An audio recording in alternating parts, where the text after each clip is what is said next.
ټولو نه اول دا یاد لرئ 15 ارکان دي دا خو به زه هم چې ماشومانو ته یاد دي په دین اسلام کې چې کوم حدیث پاغه باندې گواه دی د بخاری او د مسلم او مشکات شریف هم چې د صاحب د مشکات په مشکات کې روایت کړی دی حواله په بخاری او مسلم باندې ورکړی دی یعنی متفقن علی حدیث دی بنی الاسلام علی 5 شهادت اللہ الہ الا اللہ وان محمد رسول اللہ یو واقام الصلاة وایتاء الزکاة والحج وصوم رمضان دا اغا حدیث تے چې پدې کې بخاری مسلم حدیث تے مشکات هم روایت کړی دی اغا ارکان د اسلام په دغه حدیث کې بیان دي او دا 15 ارکان اسلام هغه دي چې د زما او دستا ایمان او اسلام په دغه 15 ارکانو باندې ولاړ دی زما استا ایمان هم او زما استا اسلام هم اوس دوه خبرې دي کدا 15 ارکان څوک منی او کاینا نو اسلامی نشتا نشتا او که مثال کے طور پہ منی نہ انکار ترکنو ایمان یا نشتا کفر دے ځکه چې حدیث نم ثابت تھی او قرآن نم ثابت تھی بعض کسانو خویلی چې لا الہ الا اللہ محمد رسول اللہ صلی اللہ علیہ وسلم خو په قرآن کریم کی اللہ فرمائی یا ایها الذین آمنوا ادخلوا فی السلم کافہ اللہ فرمائی چې په اسلام کې داخليږي نو بیا پورا داخل شه هغه کارونه پکې کوي چې ستاد زړه مطابقي او هغه ته اسلام هم وایي او هغه کارونه چې ستا په طبیعت باندې لګران دي سختي هغه نه مخ ګرځي نو دا پورا اسلام نه دی بیا الله فرمایي چې اسلام داویدار یې نو بیا په اسلام کی پورا داخل شه او په اسلام کی پورا داخل ایدل داری چې کوم اول رکن دی د زما او د ستا د ایمان او د اسلام چې په زندګۍ کې یو ځل په زړه او په خوله باندې پس ته بلوغت نه په هر مسلمان مومن باندې ویل یو ځل فرض دی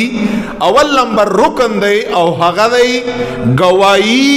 د توحید د الہ العالمین او گواہی د زړه او د خلنا د رسالت د رسول الله صلی الله علیه وسلم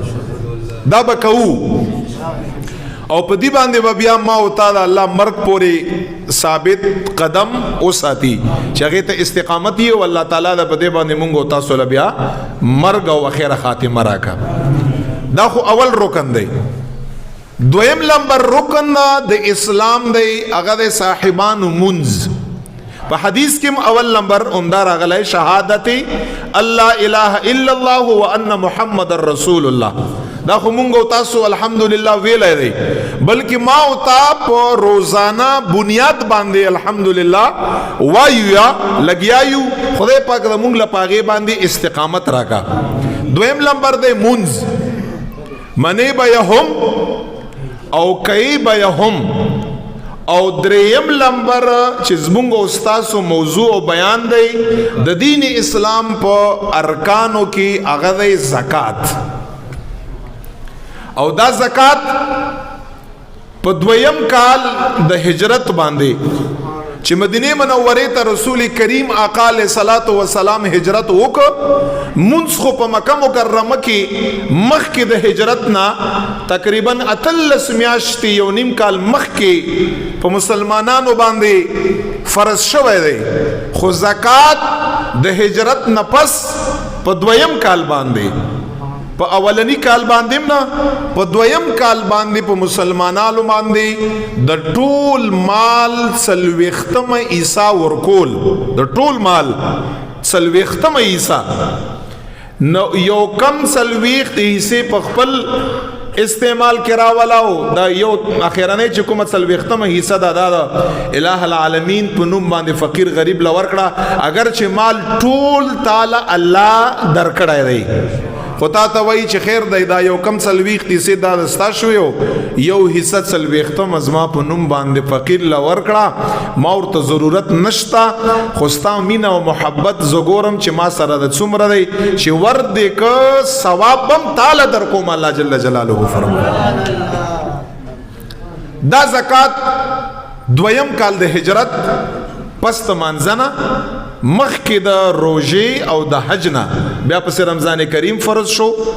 په شعبان المعظم دویم کال د هجرت پاغې کې او بیا په نهم کال یا په لسم کال دوه اقوال دی پکې حج د نبی علیہ الصلوۃ والسلام مبارک په امت باندې فرض شو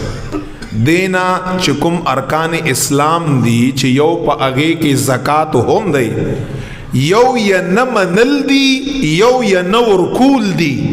نه منل یا کفر دی او منل یا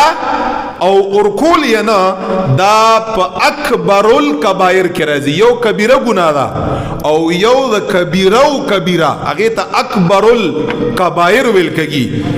کبیره نه د کبیره او کبیره ګناه ده چې زکات در باندې لازم وی او ته فقرا ول الہ العالمین او مستحقین ول الہ العالمین د رضا د پاره نور کې